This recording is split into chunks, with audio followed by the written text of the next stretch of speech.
So dito, papakita namin kung pwede pa bang kainin yung na-incubate ng itlog na 10 days old.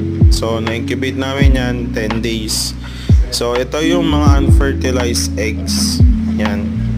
Ito doon kaya namin nilalagay sa tubig kasi chine-check kung fresh power hindi na. Kasi pag fresh, lulubog yon, as you can see sa video yon.